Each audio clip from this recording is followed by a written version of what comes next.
Today on Your Government in Action, where we cover bills, votes, records, and how it affects you. In 2001, Congress passed a law that touched every public school in America, and most parents never read a single page of it. 50 million students, one federal law, and a promise that every child in America would learn to read and do math at grade level by 2014. That was the pitch behind No Child Left Behind. Signed by President George W. Bush on January 8, 2002, it was the biggest federal intervention in public education in nearly 40 years. It tied your school's funding to test scores, and it set off a chain of consequences that reshaped American classrooms for over a decade. Let's start with what the law actually required. No Child Left Behind was technically a reauthorization of the Elementary and Secondary Education Act, a law first passed in 1965 under President Lyndon B. Johnson. That original law was about funneling federal money to low-income schools. NCLB kept that mission but added something new: accountability through testing. Every public school in America had to test students in reading and math annually, from grades 3 through 8 and once in high school. That was not optional. States had to comply or risk losing federal funding. The law also created something called Adequate Yearly Progress, or AYP. Each school had to show that all groups of students, broken out by race, income, disability status, and English proficiency, were improving on those tests every single year. Missing AYP 1 year triggered a warning. Missing it 2 years in a row meant students could transfer to a better public school in the district. Miss it a third year, and the school had to provide free tutoring services. A fourth year meant corrective action, staffing changes, curriculum overhaul, or both. A fifth consecutive miss triggered restructuring. That meant possible conversion to a charter school, a state takeover, or a complete leadership replacement. The penalties were real, and the clock was always ticking. Now here is the part that surprises most people. This was not a partisan fight. No Child Left Behind did not pass because one party rammed it through. It passed because two politicians who disagreed on almost everything decided to work together.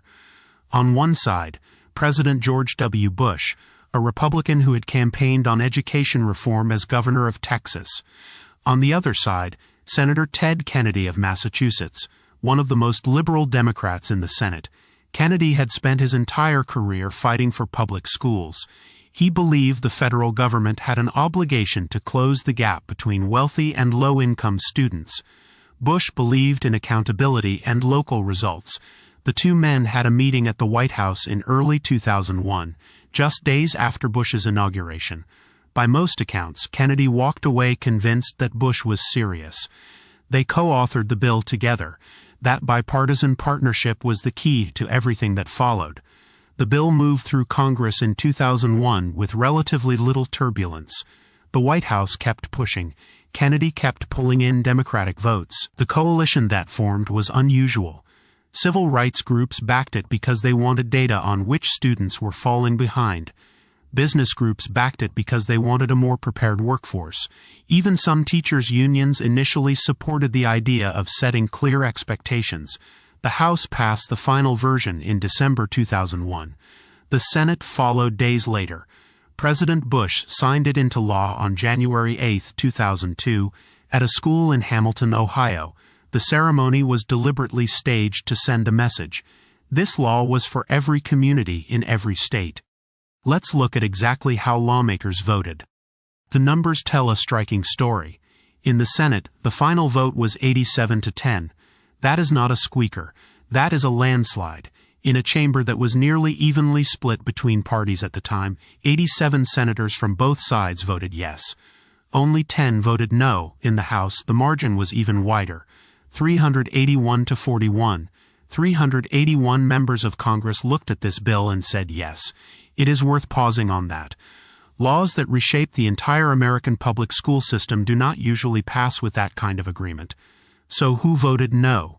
In the Senate, the 10 dissenters were a mixed group. Some were conservatives who believed the federal government had no business dictating education policy to the states.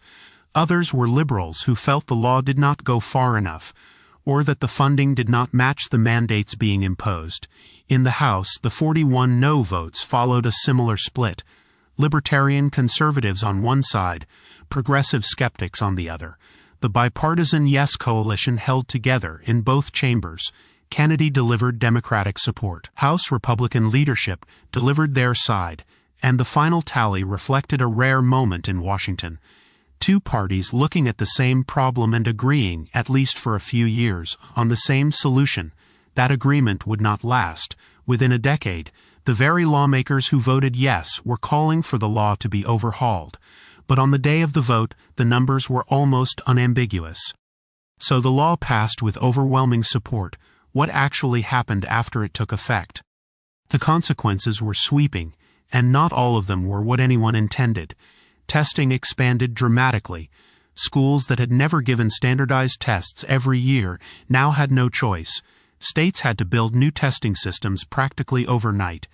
And because states were allowed to set their own definitions of what counted as proficiency, you ended up with a patchwork of standards across the country.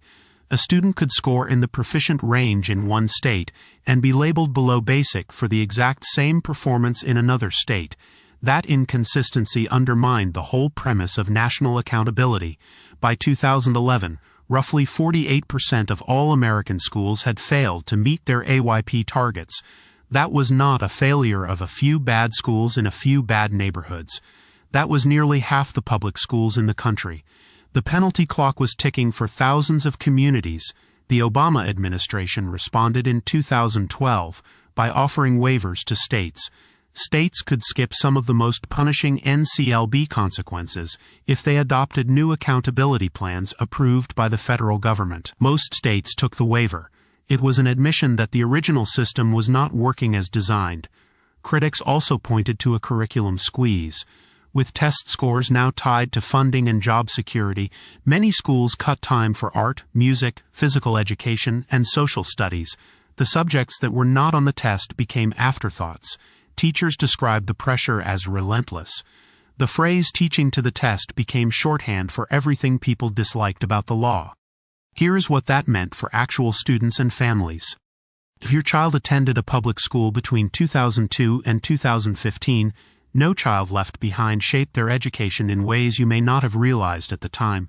The law drove federal education funding significantly upward. Title I money, the funding stream aimed at low-income schools, reached roughly $26 billion in federal support over the life of the law, helping districts that genuinely had fewer resources. Low-income and minority students did see some real gains in the early 2000 years. Fourth-grade math scores on the National Assessment of Educational Progress rose in the years right after NCLB took effect. But the gains slowed down. Reading scores barely moved overall.